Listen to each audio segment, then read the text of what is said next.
Telangana assembly ఆమోదం తెలిపింది. రాష్ట్రంలో సమగ్ర కులగణన, సామాజిక, ఆర్థిక ఇంటింటి సర్వేకి మంత్రి పొన్నం ప్రభాకర్ సభలో తీర్మానాన్ని ప్రవేశపెట్టారు. అయితే ఈ తీర్మానంపై చర్చ తరువాత సభ ఏకగ్రీవంగా ఆమోదం తెలియజేసింది. ఈ సందర్భంగా బీఆర్ఎస్ ఎమ్మెల్యేలు పలు అంశాలు లేవనెత్తారు. తీర్మానం కాదు, చట్టం చేయాలి అన్నారు బీఆర్ఎస్ ఎమ్మెల్యే కేటీఆర్. అటు గత ప్రభుత్వం సమగ్ర సర్వే నిర్వహించి వాటి వివరాలు రహస్యంగా ఉంచింది అన్నారు సీఎం రేవంత్ రెడ్డి. తెలంగాణ అసెంబ్లీలో కుల గణన తీర్మానం. బలహీన వర్గాలకు సంబంధించి కూడా సర్వే ద్వారా న్యాయం జరుగుతుందనేటువంటి ఒక అంశాన్ని మీ ద్వారా సభ దృష్టికి తీసుకొస్తాం. కుల గణనకు మద్దతు తెలిపిన బీఆర్ఎస్. కులగణనకు సంబంధించిన సర్వేను మేము సంపూర్ణంగా మా పార్టీ పక్షాన మద్దతు పలుకుతూ కులగణన తీర్మానం చారిత్రాత్మకం అన్న మంత్రి భట్టి విక్రమార్క. భారతదేశంలోనే ఒక చారిత్రాత్మకమైనటువంటి రిజల్యూషన్. గత ప్రభుత్వం సమగ్ర సర్వే వివరాలు రహస్యంగా ఉంచిందన్న సీఎం రేవంత్ రెడ్డి. రహస్య నివేదికగా సమగ్ర కుటుంబ సర్వే చేసి ఎన్నికలప్పుడు దాన్ని ఉపయోగించుకొని మిగతా సమయంలో ఎవరికి అందుబాటులో లేకుండా చేసింది. బీసీ కులగణనపై తీర్మానం కాదు, చట్టం చేయాలన్న కేటీఆర్. చట్టబద్ధత ఉంటేనే ఈ కార్యక్రమం ఫలవంతం అవుతుంది తప్ప లేకపోతే విఫలం అవుతుంది. కులగణనకు సై. తెలంగాణ అసెంబ్లీ ఎన్నికల వేళ కులగణనపై హామీ ఇచ్చిన కాంగ్రెస్ పార్టీ అధికారంలోకి రావడంతో ఆ దిశగా అడుగులు వేసింది. బీసీ కులగణన తీర్మానాన్ని శాసనసభలో ప్రవేశపెట్టింది. బీసీ సంక్షేమ శాఖ మంత్రి పొన్నం ప్రభాకర్ ఈ తీర్మానాన్ని సభ ముందుకు తీసుకొచ్చారు. దీనికి ఏకగ్రీవంగా అన్ని పార్టీల సభ్యులు మద్దతు తెలిపారు. ఎస్ఎస్టీబీసీ కాకుండా బలహీన వర్గాలకు సంబంధించి కూడా ఈ అంశం ద్వారా సర్వే ద్వారా న్యాయం జరుగుతుందనేటువంటి ఒక అంశాన్ని మీ ద్వారా సభ దృష్టికి తీసుకొస్తాను. Resolution mood. కులగణన తీర్మానంపై అసెంబ్లీలో చర్చ జరిగింది. ఈ తీర్మానానికి బీఆర్ఎస్ పార్టీ మద్దతు తెలిపింది. ఈ సందర్భంగా బీఆర్ఎస్ ఎమ్మెల్యేలు పలు అంశాలను లేవనెత్తారు. తీర్మానంపై బీఆర్ఎస్ తరపున మాజీ మంత్రి గంగుల కమలాకర్ మాట్లాడారు. కులగణనపై తీర్మానం చేయడమే కాదు, చట్టం చేయాలన్నారు గంగుల. మాకు ఎందుకంటే చట్టం చేస్తేనే దానికి స్టాండర్డ్ ఉండదు అధ్యక్ష. బీహార్ చూడండి, ఏపీ చూడండి, ఇప్పటికీ కర్ణాటక పరిస్థితి అట్లా ఉంది అధ్యక్ష. అందుకే దీన్ని ఈ యొక్క కులగణన చేసిన తర్వాత ఎప్పుడు దీన్ని చట్టంగా మారుస్తారు, ఆ విధి విధానం ఏందో ప్రభుత్వం చెప్పలేదు. అసెంబ్లీలో బీసీ కులగణన తీర్మానం ప్రవేశపెట్టడం దేశ చరిత్రలోనే చారిత్రాత్మకమన్నారు డిప్యూటీ సీఎం భట్టి విక్రమార్క. రాష్ట్రంలో ఉన్న ప్రతి ఇంటిని, అన్ని కులాలు, ఆర్థిక స్థితిగతులపై సర్వే నిర్వహిస్తామన్నారు. ఓన్లీ బీసీలు కాదు, రాష్ట్రంలో ఉన్నటువంటి అందరినీ సర్వే చేస్తాం. ప్రతి ఇంటి సర్వే చేస్తాం. ఈ రాష్ట్రంలో ఉన్న అన్ని కులాలని సర్వే చేస్తాం. కులాలతో పాటు ఆర్థిక స్థితిగతులన్నీ కూడా దీంట్లో సర్వే చేస్తాం. అన్నిటినీ పొందుపరుస్తాం. మొత్తం యావత్తు ఈ రాష్ట్రంలో ఉన్నటువంటి సంపద అంతా కూడా ఎక్కడెక్కడ కేంద్రీకృతమైంది.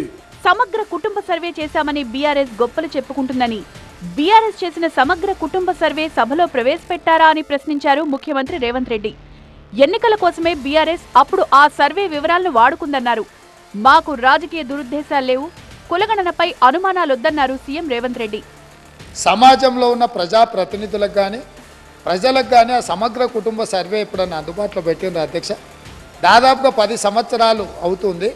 అదొక రహస్య నివేదికగా మీరు మాత్రమే సమగ్ర కుటుంబ సర్వే చేసి ఒకే ఒక్క కుటుంబము ఆ వివరాలన్నీ దాచిపెట్టుకొని వాళ్ళకు అవసరమైనప్పుడు వాళ్ళు చూసుకొని ఎన్నికలప్పుడు దాన్ని ఉపయోగించుకొని మిగతా సమయంలో ఎవరికి అందుబాటులో లేకుండా చేసింది. రాష్ట్ర ప్రభుత్వం బీసీ కులగణనపై తీర్మానం కాదు, చట్టం చేయాలన్నారు మాజీ మంత్రి కేటీఆర్. బీసీ కులగణనకు చట్టబద్ధత ఉంటేనే ఈ కార్యక్రమం ఫలవంతమవుతుందన్నారు. కులగణనపై న్యాయ విచారణ కమిషన్ అయినా వేయాలని డిమాండ్ చేశారు కేటీఆర్. జ్యుడిషియల్ శాంక్టిటీ ఉండాలి, లేదా ఎందుకంటే వారే అన్నారు జస్టిస్ రాజేందర్ కుమార్ సచా, మీరు హైకోర్టు చీఫ్ జస్టిస్ని అడిగితే మీకు ఒక సిట్టింగ్ న్యాయవాదిని ఇస్తారు, జ్యుడిషియల్ కమిషన్ వేయండి. లేదా బ్రహ్మాండంగా స్టాచ్యూటరీ శాంక్షన్ కావాలి అంటే రేపు ఎల్లుండి శాసనసభను పొడిగించండి, తమరి నిర్ణయం, వెంటనే బిల్లు తీసుకొని రండి. మేము సంపూర్ణంగా మా పార్టీ నుంచి మద్దతు. వాస్తవానికి కులగణన దేశంలో ఒక ప్రధాన డిమాండ్. ఎప్పటినుంచో దేశ రాజకీయాల్లో నానుతోన్న అంశం. ఎన్ని ప్రభుత్వాలు మారినా సమస్య సమస్యగానే ఉండిపోయింది. స్వాతంత్ర్యం వచ్చినప్పటి నుంచి కేంద్రం ఇప్పటి వరకు 7 సార్లు జనాభా గణనలను నిర్వహించింది. అయితే కేవలం ఎస్సీ ఎస్టీలకు సంబంధించిన డేటా మాత్రమే వెల్లడయ్యేది. బీసీ జనాభా ఎంతనేది అంతుచిక్కని రహస్యంగా ఉండిపోతోంది.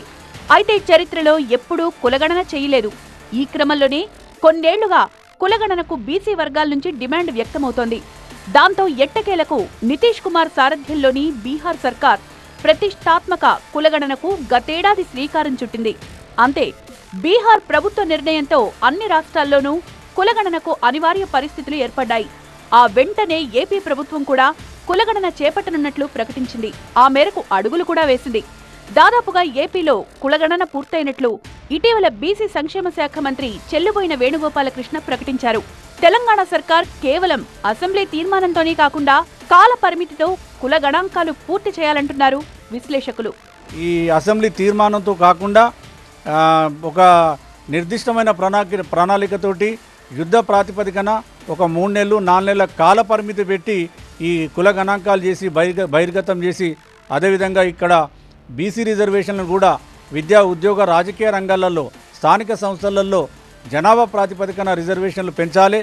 అదేవిధంగా ఈ లెక్కలతో పాటుగా ఏ కులాలకు ఏ సమస్యలు ఉన్నాయనేది చాలా స్పష్టంగా తెలుస్తుంది.